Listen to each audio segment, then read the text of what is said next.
So, I step into an elevator at 8:03 a.m., coffee in hand, thinking I'm heading to the fifth floor. The doors close, the lights flicker, and the elevator sighs. Not creaks, sighs. Then, a voice says, "I don't feel like going up today." I blink. "What do you mean? That's literally your only job." It hums thoughtfully. "Maybe, but have you ever thought about going sideways?" Before I can protest, the elevator jerks, hard, and suddenly I'm sliding sideways through walls. I pass through a sushi restaurant, a yoga class, and what looks like a secret meeting of raccoons in tiny business suits. One of them waves. The elevator keeps talking. "I used to dream of being a spaceship, you know." "Buddy," I mutter, clutching my coffee. "You're halfway there." Finally, it stops. The doors open, and I'm in a field, under a pink sky. There's a sign that reads, "You're early for tomorrow." The elevator chimes cheerfully. "See? I told you it'd be interesting." Then it closes and vanishes into thin air, leaving me standing in the grass. Latte still hot, wondering if I should take the stairs next time. Last night, Kevin was starving. He opened his favorite food app, but instead of order now, he saw a new button that said, order from the future. He laughed and clicked it anyway. A second later, boom. Lightning flashed and his phone buzzed. "Your pizza will arrive in 5 minutes. Estimated year, 2045.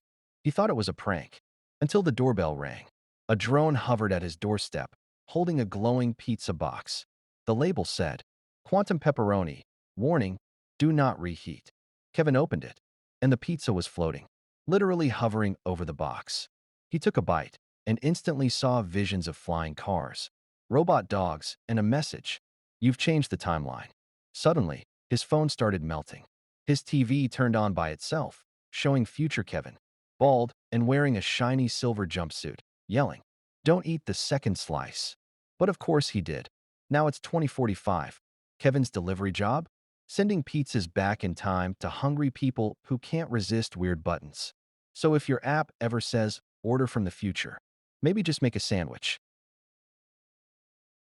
It all started when Nora accidentally replaced the baking powder in her pancake mix with uranium. She didn't mean to. Of course, her neighbor, Dr. Zolter, kept his mildly radioactive spices on the same shelf. When the batter hit the pan, it began to shimmer like disco lights.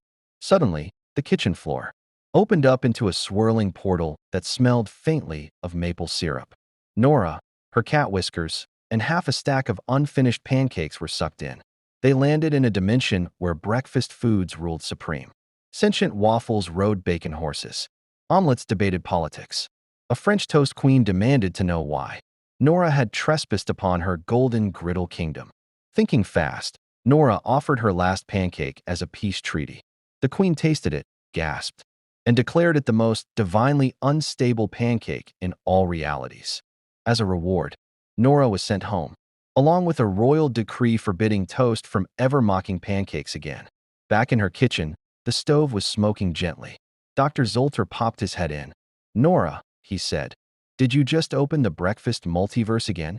It happened at exactly 9:03 a.m. Gravity just stopped. 1 second I was pouring coffee. The next, my mug was doing lazy backstrokes through the air like a caffeinated jellyfish. My dog, Bubbles, floated by wearing my slippers and looking deeply unimpressed. Outside, cars were drifting like shiny balloons, and someone's lawn flamingo declared itself mayor of the sky. People started adapting fast. The mailman was delivering letters via synchronized swimming. Kids were playing zero-G tag, and one grandma floated past knitting a scarf long enough to lasso the moon. I tried to call NASA, but my phone kept orbiting my head like a needy satellite. Then, just as suddenly, gravity decided to clock back in. No warning. Everything fell. My coffee, the dog, the flamingo mayor me. It was a symphony of thuds, splats, and one distant ow that might still echo somewhere in space.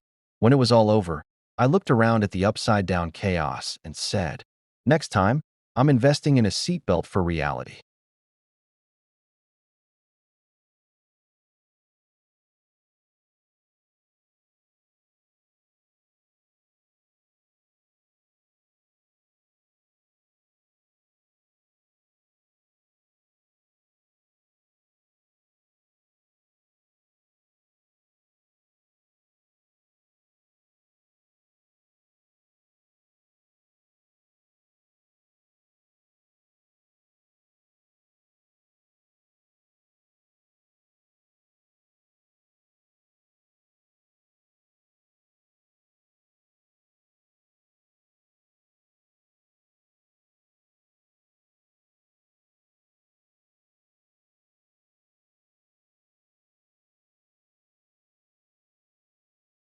At 6:07 a.m., every clock in the world froze. On 6 hours 67 minutes, a time that shouldn't exist. People blinked, confused. The sky glitched like a broken video. Fish floated into the air, cars hummed lullabies, and gravity asked for a day off. Then came the knock, one knock, from inside everyone's mirror. A voice whispered, "Your reflection's tired of pretending." All at once, reflections stepped out. Some smiled, some screamed, some just stared, disappointed. The reflections began replacing people, one by one, mirror trading reality for perfection. By 6 hours 68 minutes, only one human remained. A little boy holding a cracked clock that still ticked forward. He whispered, "Reset." And the universe sighed in relief. Back to 6:07 a.m. But every mirror still smiles 2 seconds too long. It started at 6:07 a.m. on the 67th day of the year, when the sky over the Arctic Circle tore open like a cracked mirror. From the rift fell 67 identical penguins, each wearing tiny silver helmets and carrying ID cards that said Department of Temporal Alignment. Nobody took them seriously until 67 minutes later, when every digital clock on Earth started flashing 67:67. Planes froze midair. The moon glitched, duplicated, then started orbiting backward. Meanwhile, a 67-year-old janitor named Doris Klein was mopping the floor of a forgotten Cold War bunker in Alaska. She accidentally leaned on a panel labeled Temporal Emergency Override. Level 67. The wall slid open, revealing a staircase spiraling down, so far down that it looped back up into another reality. At the bottom, she met one of the penguins. It saluted and said, "You've got 67 seconds to decide if you want to reset the universe or let it buffer forever." She blinked. "Do I at least get a coffee first?" "Coffee is illegal after the 67th timeline breach," said the penguin. So Doris shrugged, pushed the biggest red button she could find, and everything rebooted. When the world came back, nobody remembered the incident, except for Doris, who woke up in her kitchen, making breakfast for 67 tiny penguins, all wearing aprons. And every clock on Earth has been running 67 milliseconds slow at exactly 6:07 p.m. on June 7th, 67. Pigeons in neon sunglasses dive-bombed Main Street.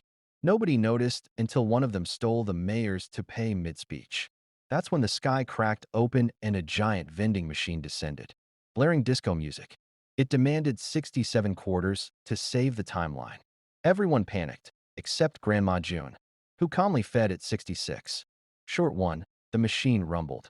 She smirked, flipped her last quarter, and said, "Keep the change, future." With a whoosh, the pigeons turned into drones. The vending machine turned into a rainbow, and the entire town of Maple Junction became trending hashtag 67 problems. So, it all started when my GPS glitched during a pizza delivery. 1 second, I'm driving to 42 Maple Street, and the next, boom, I'm on Mars, standing in front of a red, dusty crowd chanting, "Long live the chosen one." Apparently, their old president got eaten by a sentient cactus named Kevin, and my delivery uniform matched their sacred prophecy outfit. So naturally, they crowned me leader. My first decree? Free oxygen for everyone. Huge hit. But then Kevin came back. With lasers. I had to duel him in the Great Crater Arena, armed with nothing but a spatula and a jar of marinara sauce. Things looked grim, until I realized Martian cacti are allergic to tomato. One splash later, Kevin exploded like a fireworks show at Olive Garden. The Martians cheered. They built me a palace out of recycled satellites.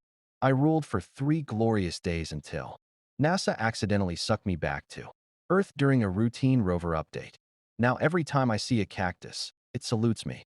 And every pizza I deliver has a faint whiff of cosmic dust and destiny. So, I step into an elevator at 8:03 a.m., coffee in hand, thinking I'm heading to the 5th floor. The doors close, the lights flicker, and the elevator sighs. Not creaks, sighs. Then, a voice says, "I don't feel like going up today." I blink. "What do you mean? That's literally your only job." It hums thoughtfully. "Maybe, but have you ever thought about going sideways?" Before I can protest, the elevator jerks, hard, and suddenly I'm sliding sideways through walls. I pass through a sushi restaurant, a yoga class, and what looks like a secret meeting of raccoons in tiny business suits. One of them waves. The elevator keeps talking. I used to dream of being a spaceship, you know. Buddy, I mutter, clutching my coffee. You're halfway there. Finally, it stops. The doors open, and I'm in a field. Under a pink sky, there's a sign that reads, "You're early for tomorrow." The elevator chimes cheerfully. See? I told you it'd be interesting. Then it closes and vanishes into thin air, leaving me standing in the grass. Latte still hot, wondering if I should take the stairs next time. It started when Trevor's toaster screamed. Not like a pop scream, like actual terror.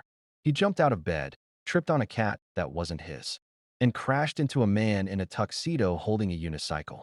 "Good, you're awake," said the man. "We're late for the dimension shift." Before Trevor could protest, the living room folded itself into a paper crane and flew out the window. His neighbor, Mrs. Crenshaw, was watering her garden, except the flowers were tiny flamingos that hissed the alphabet.